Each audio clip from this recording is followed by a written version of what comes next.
오늘 우리에게 주시는 하나님 아버지의 말씀은 잠언 3장 9절에서 12절 말씀입니다. 잠언 3장 9절에서 12절까지 제가 봉독해 드리겠습니다. 너의 재산과 땅에서 얻은 모든 첫 열매로 주님을 공경하여라. 그러면 너의 창고가 가득 차고 너의 포도주통에 햇 포도주가 넘칠 것이다. 아이들아, 주님의 훈계를 거부하지 말고 그의 책망을 싫어하지 말아라. 주님은 당신이 사랑하시는 사람을 꾸짖으시니 마치 귀여워하는 아들을 꾸짖는 아버지와 같으시다. 아멘. 오늘도 또 새벽 기도에 참석하신 여러분들을 주님의 이름으로 환영하고 축복합니다. 새벽 기도 시간에 우리가 계속해서 잠언 말씀을 나눕니다.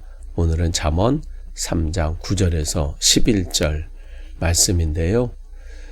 어제 여러분 말씀 중에서 이런 말씀이 있었어요. 3장 5절에 마음을 다하여 주님을 신뢰하고 내 명철을 의지하지 말라.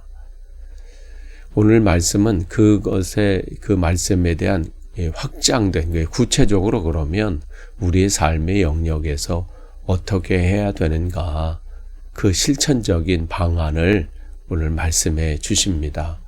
하나님을 신뢰한다, 또 하나님을 의지한다 라고 하는 것은 단순히 머리로만 그렇게 하겠습니다, 그것으로 끝나서는 안 된다는 것이죠. 우리의 삶의 속에서 내가 가장 귀하게 여기는, 우리가 또 소중하게 여기는 그러한 물질인 돈에 관한 문제, 또한 우리가 살다 보면 맞닥뜨리기 싫은 그러한 고난의 문제들이 있죠.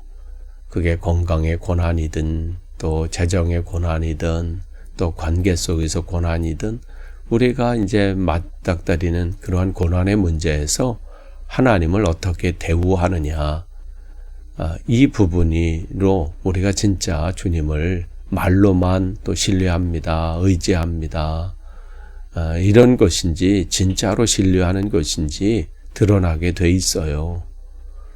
오늘 9절에 보면 우리에게 엄중하면서도 축복된 명령을 내리십니다. 너의 재산과 땅에서 얻은 모든 첫 열매로 주님을 공경하여라. 여기서 첫 열매라고 하는 것은 단순히 농사 지는 것에 무슨 일부를 말하는 것이 아니라 여기서 첫 열매다, 이 원어의 뜻은요, 시작이기도 하지만 으뜸이기도 하고요, 최상의 것이다, 그런 의미가 담겨져 있습니다. 그래서 주님께서 너희는 먼저 그의 나라와 그의 의를 구하라. 그 먼저도 마찬가지예요. 그냥 순서상의 첫 번째 구하고 두 번째로 뭘 해라, 이 얘기가 아니라 최고의 것, 으뜸의 것, 이 의미가 거기 담겨져 있다는 것이죠. 그렇기 때문에 이것은 그 당시 이제 농사에 이제 그것을 이제 빗대어서 얘기한 것이죠. 수확을 했을 때 그 수확의 농부들이 그 수확의 기쁨이 얼마나 커요. 그 수확의 기쁨을 내가 누리기 전에 먼저 구별해서 주님 앞에 드리라라는 그러한 믿음의 고백이 여기 담겨져 있는 것이죠.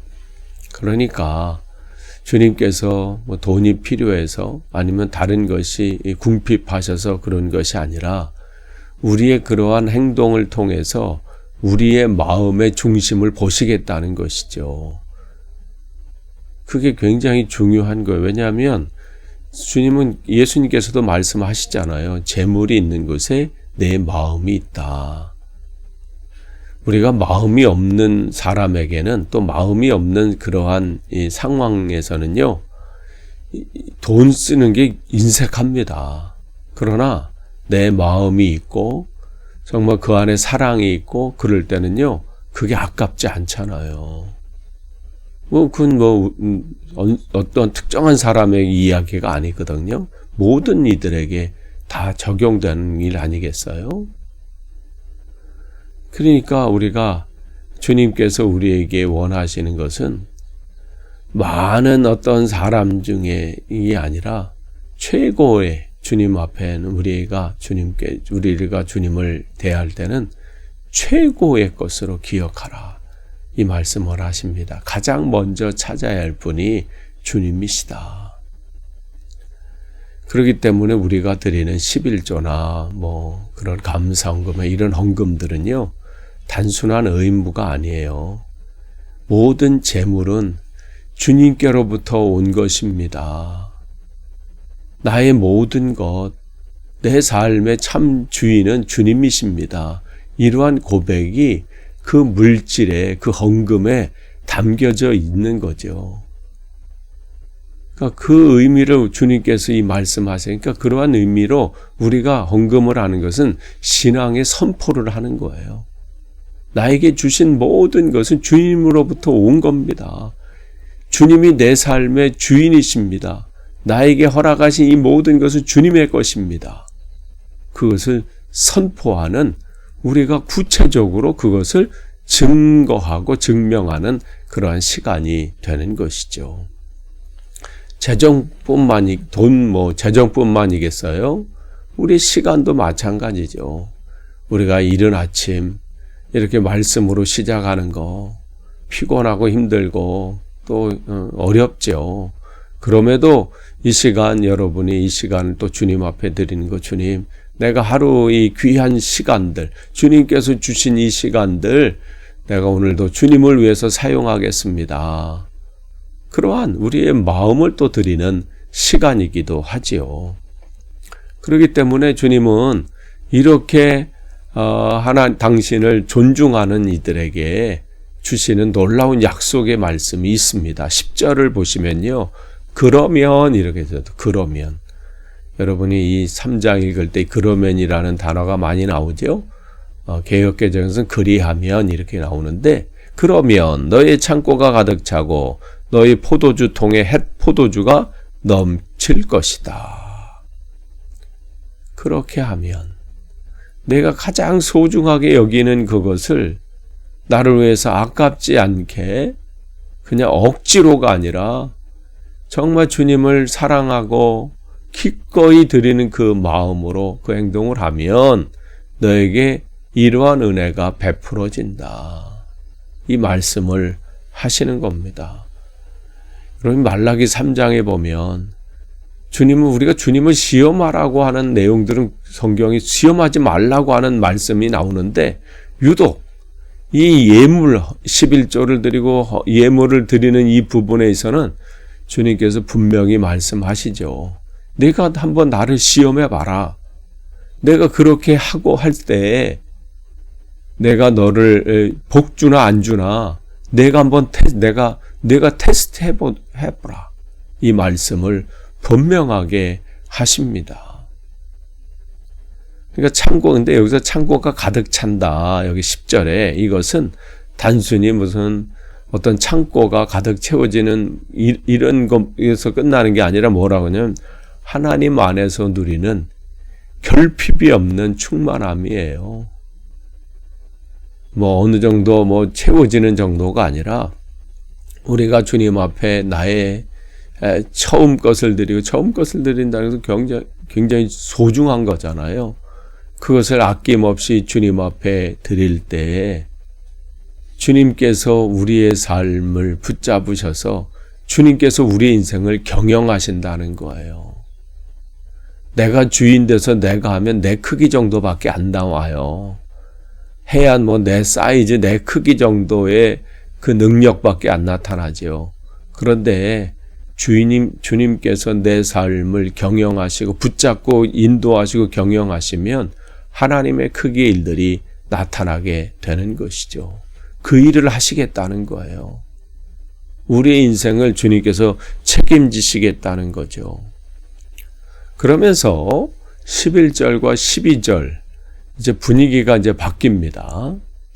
하나님의 은혜와 축복에 대해서 말씀하시다가 훈계와 징계에 대한 말씀을 하세요. 그러니까 이 말씀 속에서 우리가 또 한 번 깨달아야 될 게 있어요. 우리가 하나님 앞에 바로 설 때 때로는 내 생각과 또 내 뜻대로 행할 때가 있죠. 그런데 하나님은 그 축복이다 그러면 그냥 무조건 내가 무슨 일을 하든 무슨 짓을 하든 아이 그래 오냐 하면서 그래 아유 그래 이런 분이 아니시라는 거예요. 때로는 내가 주님을 신뢰하고 의지하지 못하고 또 그렇게 살아갈 때 때로는 주님께서 우리를 통해서 시련과 또 징계를 통해서 그 길에서 벗어나게 우리를 회복시키신다는 것이죠. 그러니까 여러분이 때로는 우리가 이해할 수 없는 그러한 시련과 아픔이 찾아올 때가 있습니다.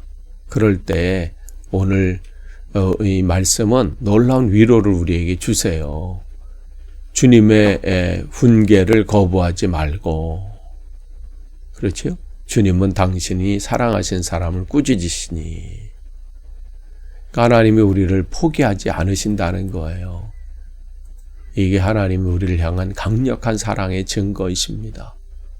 세상 사람들은요, 어느 정도 건면하고 뭐 하다가 포기해요. 아유, 됐어. 그러나 주님은 우리를 끝까지 붙잡고 계신다는 거죠. 여러분 한번 생각해 보세요. 여러분의 아는 어떤 지인이나 아니면 옆집에 사는 어떤 아이, 뭐 이런 아이가 잘못한다고 해서 여러분이 뭐 안타까워할 뿐이지 그에게 훈계하겠어요? 그러나 여러분의 자녀가 위험한 길로 가고 저렇게 살아서는 안 되는데 하고 잘못된 길로 가면 그냥 방관하시겠어요? 아유 그래 내 인생이니까 내가 알아서 해.